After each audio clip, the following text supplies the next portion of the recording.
Namatay naman ang 4 na miyembro ng isang pamilya sa sunog sa Cebu City.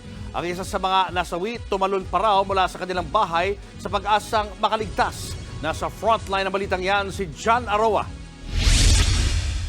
Nagngangalit na apoy ang gumising sa mga residente ng sitio Santa Lucia sa Cebu City mag-aalas 2 kaninang madaling araw. Sa aerial video, kita ang lawak ng sunog na lumamon sa mga bahay na katabi lang ng Tejero Elementary School. Sunod-sunod ang dating ng mga bumbero.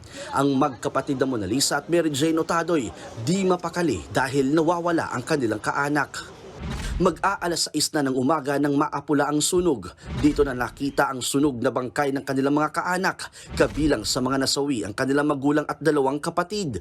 Kwento ni Mona Lisa, nataranta silang pamilya nang masunog ang kanilang bahay. Ako lang kita diyan pag mangto ni dagat siya niya. Pagkuan ni dia, nira ako mga anak.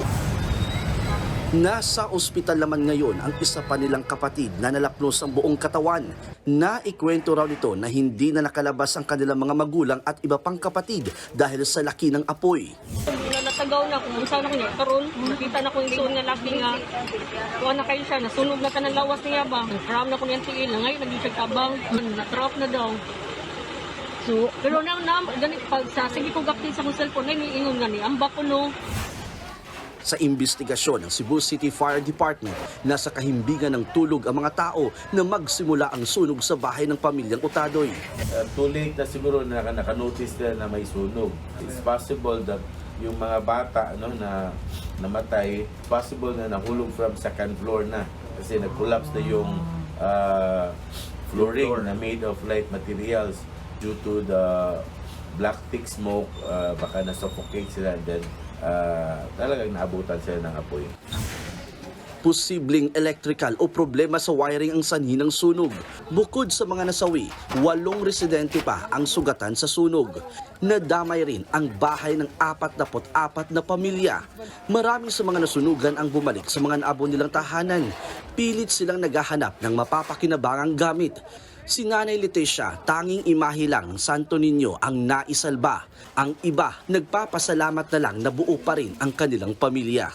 Inuna ko talagang isalba ang aking pamilya. Bahala na ang mga gamit dyan. Basta makaligtas lang kami. Ang bilis talagang kumalat ng apoy. Mga nasa 5 minuto lang, lumaki na ang sunog.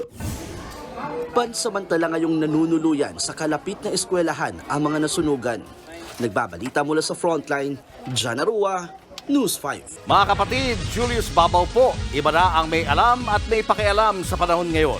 Para sa frontline ng mga balita, mag-follow at mag-subscribe sa social media pages ng News 5.